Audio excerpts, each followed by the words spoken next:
race to win wars and explore the stars, have created some of the most fantastic products ever designed, and we use them every day, unaware of their amazing origins.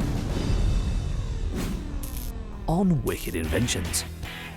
High heels, the ultimate feminine shoe that was originally invented for men. Space blanket, how this metallic marvel saved $1 million space mission. Cans, why you need to thank Napoleon Bonaparte for your tinned food. We reveal the amazing science and manufacture behind these wicked inventions.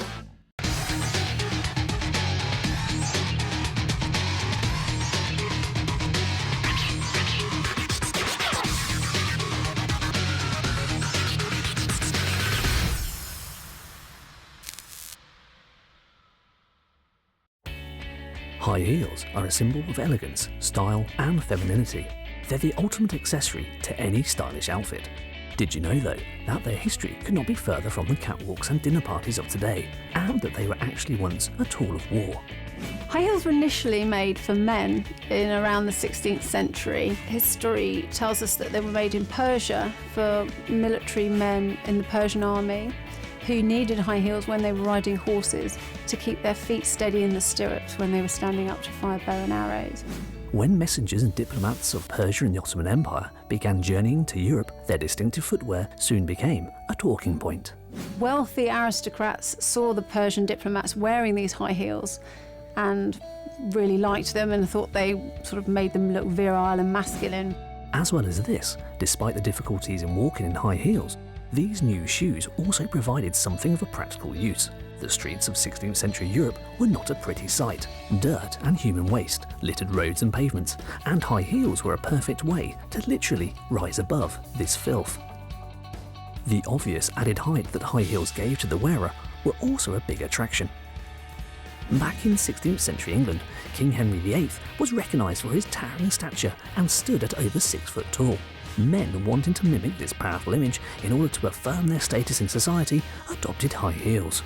Even 2 centuries later, high heels were just as big, if not an even bigger symbol of power than ever.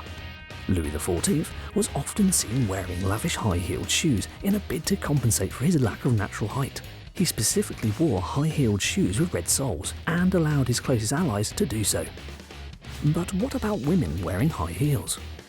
Women in heels coincided with the overall unisex approach to fashion in the 17th century. Aristocratic women would often adopt traditionally masculine fashions and behaviours, such as smoking pipes, cutting their hair and adding epaulets to their outfits.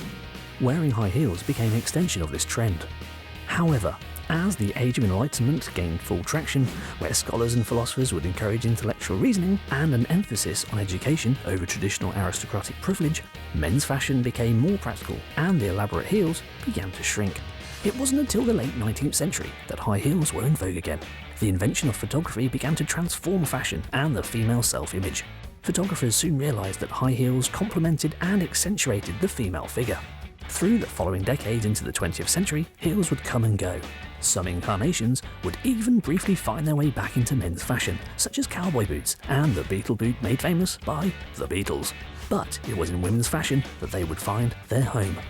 Today they're firmly established as a must-have item in the wardrobe of fashion-conscious women. Most modern high street high-heeled shoes are produced using machine-based techniques. However, some bespoke shoemakers still prefer the care and attention that only hand-making shoes can provide. One such company is Sargasso & Gray. Sargasso & Gray is a British shoe company based in London. We were established in 2012 and we started trading in 2014. So, what's the advantage of hand-making shoes? You get a finer quality pair of shoes because you've got a lot more attention to detail. The first step in creating these shoes is to cut the upper and lining. Using a shoe pattern and a sharp shoe knife, the leather is carefully hand-cut around the pattern. After this, a skiving machine is set up according to the thickness of the leather. The edges of the material are then fed into the skiving machine and skived, or in simpler terms, thinned out. We use a skiving machine which just thins the edges of the leather, and that enables them to be easily folded over and stitched when you stitch them to the inner lining of the shoe. As the leather itself is quite floppy and lacks sturdiness, a backing material must be added to it. This is done by placing a material such as cotton onto the leather, and then, using the glue, the material is ironed on at a temperature of around 70 degrees so that the material fixes to the leather, ensuring it is now stiff enough to hold its shape as a shoe. Folding tape is then added to the edges and glue applied, before folding using a hammer.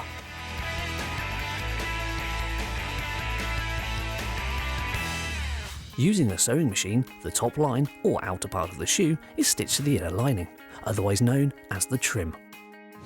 Once this is done, any excess material of the inner lining is trimmed away. The lining is then separated from the upper of the shoe and a pocket is created. A stiffener material is put into this pocket, and then by using a hot back part moulding machine at a temperature between 70 and 80 degrees, the heel is given its shape. The next stage of the process is called hand lasting. At this point, the insole board and shank are nailed onto the last. For all those non-shoe experts out there, the shank is a key part of the support structure of the sole of the shoe, and the last is essentially just a mould that the shoe is shaped around. After nailing these to the last, the upper of the shoe is positioned around this moulding using glue and then fixing it with tacks using a pinch hammer. This is then secured to the insole board and the supportive shank. Our shoe is now beginning to take shape. As the bottom of the shoe is smooth, it needs to be prepared in order for a better bond when gluing the sole to the upper part of the shoe. This process is called ruffling, and using a ruffling machine, rough edges are created in the leather that will enable the glue to stick. Meanwhile, the all-important high heel of the shoe is constructed by fixing hard-wearing leather to a plastic moulded heel part. Once the ruffling is complete, the bottom of the shoe is marked with a sole pattern and carefully glued, ready for the soles to be stuck to it, as well as attaching the high heel.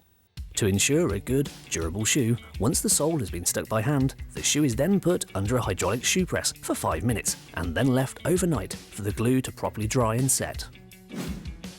The next day, nails are hammered into the heel part of the shoe, and then the shoe is taken from the last before firmly securing the heel by screwing it to the heel shank. The insole of the shoe, or sock, might need a logo stamping to it, or a label stitched to it at this point. So, depending on which, the sock is put into a stamping machine, or otherwise, the label is hand-stitched. We're at the finishing stages now, and the shoe is almost ready. The sock is stuck inside the shoe, which is then gently heated or ironed in order to remove imperfections such as dents and creases in the leather. And the final step is if there's any glue spots or any marks, you just get a cloth or some special wipes and then very, very gently just clean around the shoe to remove any residual marks. Once the shoes have been given a final clean and polish, they're carefully boxed up. And voila! We have our luxury high-heeled shoe, ready to add glamour to the feet of its owner. Now that's one stylish, wicked invention. The space blanket.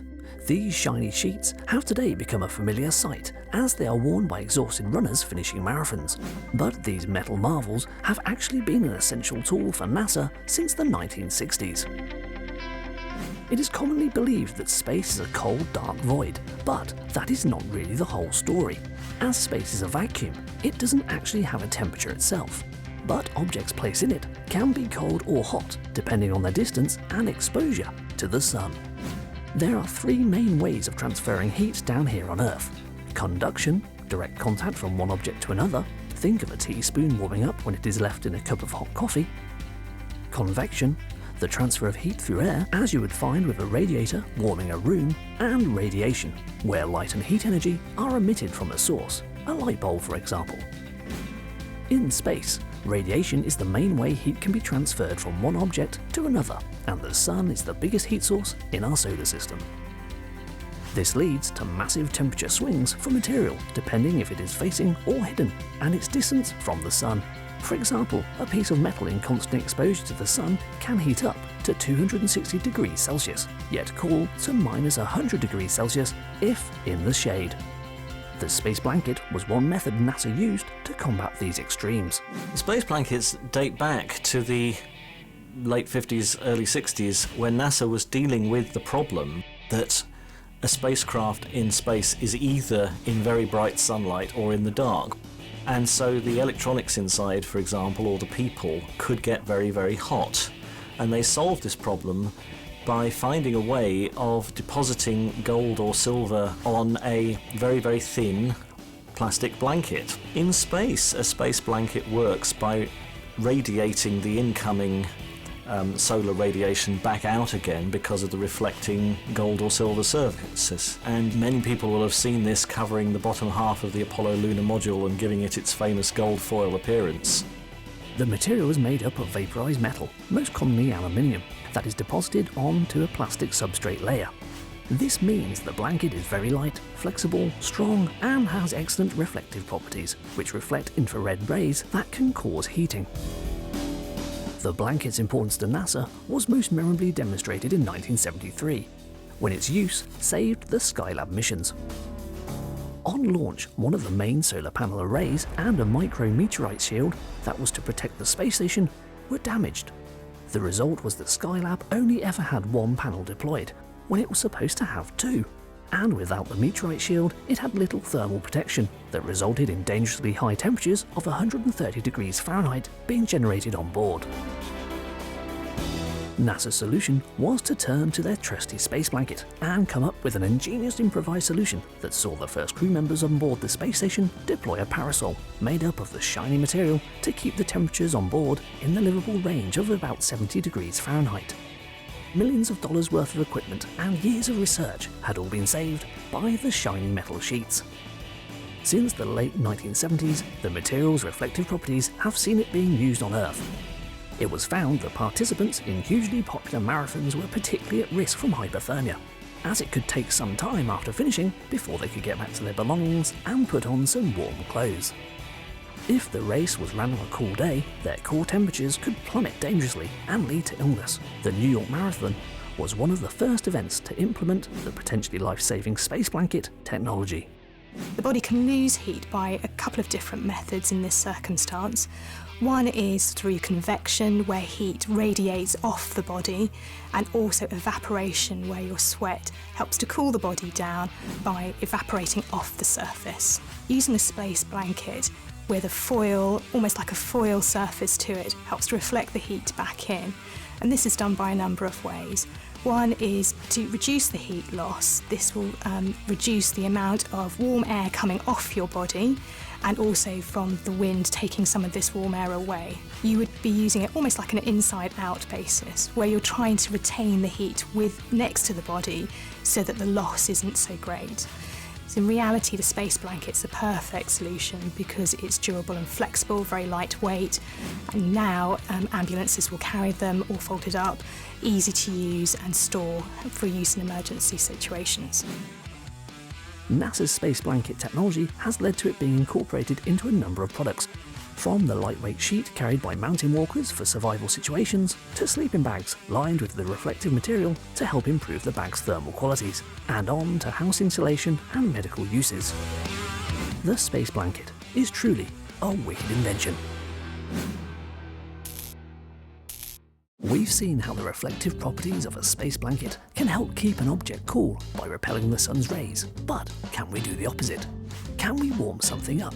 In fact, maybe even cook it, just by using the power of the sun and a piece of reflective foil? Yes, we can. Our intrepid tester is feeling a little peckish, but luckily he has some leftover pizza. Unfortunately, he likes his pizza warm. Never fear, we can construct a solar-powered oven made from the pizza box. The materials: a pizza box, aluminium foil, clear adhesive tape, heavy-duty food wrap, black construction paper, craft knife, scissors, and a ruler. To begin, draw a square on top of your pizza box lid. Cut along 3 sides of the square to create a flap. Tape a sheet of aluminium foil to the underside of your flap you have just created. This will reflect the sun's rays into the box. Create a window over the hole left in the pizza box lid by covering it with the plastic wrap and taping down. Make sure it has an airtight seal and repeat on the underside of the box to create a double-sided window. This will help keep the heated air trapped in the box. Line the inside of the pizza box with aluminium foil. As black material absorbs heat, line the bottom of the pizza box with the black construction paper. Your oven is now ready to start cooking. Midday is the perfect time for cooking as the sun is directly overhead and is providing its maximum heat.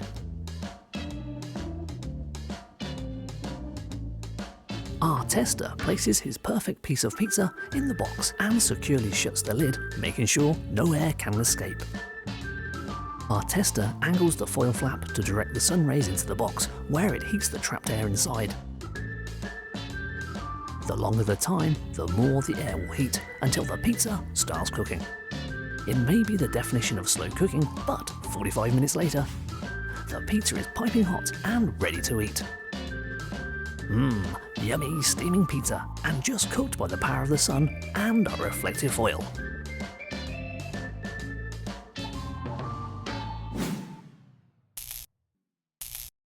Preserving food has been an ongoing challenge throughout history.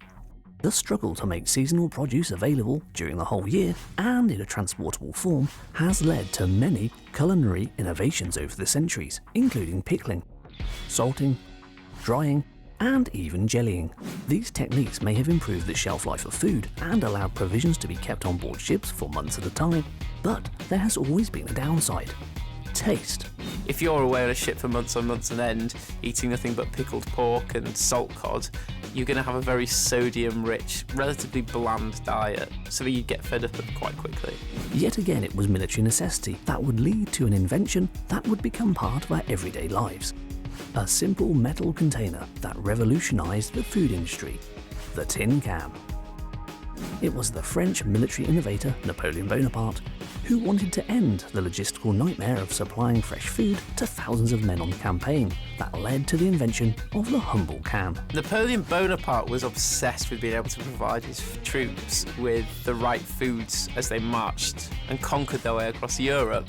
And he opened up a kind of competition, a trial, to find a way of preserving foods which didn't involve the previous ways, which were always air drying, salt drying, alternatively a very laborious way of having to take a butcher on campaign with you, or to sea with fresh flocks of sheep and cows and stuff. They always occupied a lot of space, never tasted as good. So he wanted to find a way where he could get that food, process it and keep it, and then distribute it through the troops. With 12,000 francs on offer to the best solution to Napoleon's problem, a confectioner and brewer named Nicolas Appert scooped the prize money in 1810 with a technique that had taken 15 years to perfect. Appert placed foodstuffs such as vegetables and dairy products inside sealed glass jars and immersed them in boiling water. This pasteurizing process killed most of the microorganisms that caused the food to rot.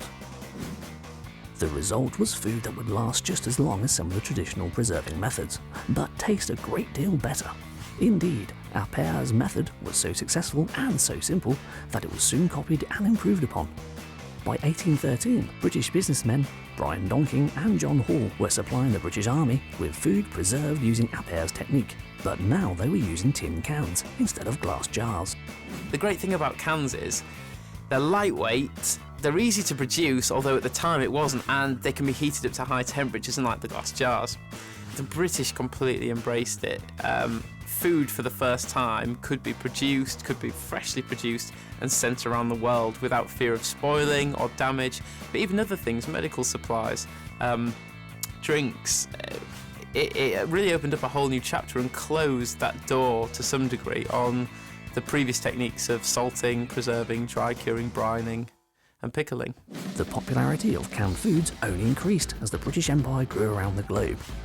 From the 1800s to the present day, from military operations to domestic cooking, all have come to appreciate the usefulness of the tin can, even if the can opener arrived 40 years too late in 1855. Before the can opener was invented, people used a chisel and a hammer to smash their way into the can.